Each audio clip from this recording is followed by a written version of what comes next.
તો હેલો મિત્રો, good morning. કેમ છો? આપણે જવાનું છે એકલ માતા. તો નાહી ધોઈને તૈયાર થઈ રહી. જો આ છે અમારું ટ્રેક્ટર, બીટી વીણે છે અત્યારે મજૂર. અને ચલો આપણે હવે નાહવા જઈએ. તો હાલો મિત્રો, નાહી ધોઈને તૈયાર થઈ ગયા એકલ માતાએ જવા માટે. તો હવે એકલ માતાએ રવાના થઈ ગયા છીએ. જો પહોંચી ગયા છીએ એકલ માતાએ. આ એકલ માતાનું મંદિર છે, તમે જોઈ શકો છો. ગાડીમાં તો એટલે તમને આખો બ્લોક દેખાડી શક્યો નથી, પણ મારી પાસે કોઈ ડ્રાઈવર નહોતું. તો ચલો દર્શન કરી લીધા. દર્શન કરીને જાય છે જમવા. ચલો સેહા કરી લી. સેહા કરીને જમીને જવાનું છે આપણે હનુમાન દાદા, હનુમાન બેટે એટલે કે રણમાં.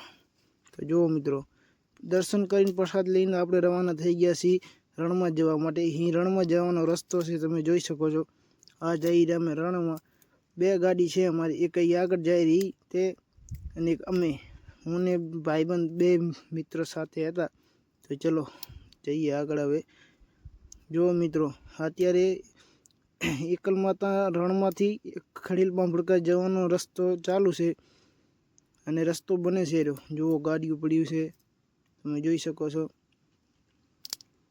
અને તે છે ફેક્ટરી, તેમાંથી બધું માલ ટ્રાન્સપોર્ટ થાય છે. જુઓ એ કંપની માર્ગ બનાવવા માટે.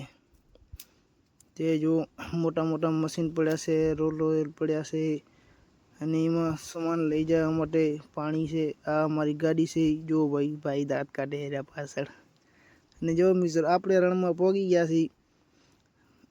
અને મારા કેવો બન્યો છે, કેવો લાગે મારા તમે કોમેન્ટમાં જરીક બતાવજો. આપણે એકલથી પાંભડકા જવા માટે અડધો કલાકનો રસ્તો છે. અને આ જુઓ મિત્રો, તે રણ છે પરલું સફેદ. ત્યાં પણ અત્યારે પાણી ભર્યું છે. હજી માર્ગનું કામકાજ ચાલુ છે, હજી પાકો બન્યો નથી. હજી પરે આગળ બે હનુમાન સુધી બનેલ છે માર્ગ.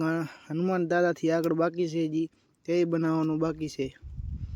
જો રણનો તમે નજારો તમે જોઈ શકો છો. ચલો મિત્રો, આપણે પોગવા આવ્યા છીએ હનુમાન બેટે. અહીં મજૂરને જે કામકાજ કરી રહ્યા તે અહીંયાના વાંઢિયા છે, સાપરા છે. અને એ સામે દેખાઈ જરી છે હનુમાન દાદા, એ હનુમાન બેટ છે. જો મિત્રો, અહીં ગોલાઈ ટપીને આપણે હનુમાને પોગી આવ્યા. તેમજ જોઈ શકો, હા એ હનુમાન દાદા બેટમાં છે, રણમાં હમો વચ્ચે રણમાં છે.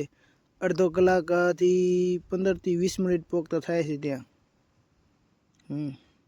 એ હનુમાન દાદા એ બધા જો મિત્રો, એ બધા લોકો વિડીયો બનાવે છે. દર્શન કરવાના, તમે પણ દર્શન કરી લો. જો આ લોકો બધા વિડીયો બનાવે છે, ફોટા પાડે છે. જો એ હનુમાન દાદાનું મંદિર, મૂર્તિ કેવી લાગી જો મિત્રો. અને તેમના સામે જ શ્રી રામની મૂર્તિ દેખાય છે. એરી એ જો રણનો લુક જોઈ શકો તમે ભાઈઓ. અહીં છે આપણું રણ. એ તમે એટલી ભાઈ અમે જોવા આવ્યા હતા કે અંદર જવાય એમ છે કે નથી. જો અમે 5 લોકો ગયા હતા રણમાં ફરવા માટે, હનુમાન દાદે દર્શન કરવા. જુઓ નજારો જુઓ તમે. અને એ ભાઈ કા કે ઝાડ વિશે પણ મને યાદ નહીં અત્યારે શું કહેતા હતા. જુઓ એ ઝાડનું એમ કહેતા કે દાંતણ બહુ સારું થાય. ચલો મિત્રો, આપણો બ્લોગ અહીંયા ખતમ.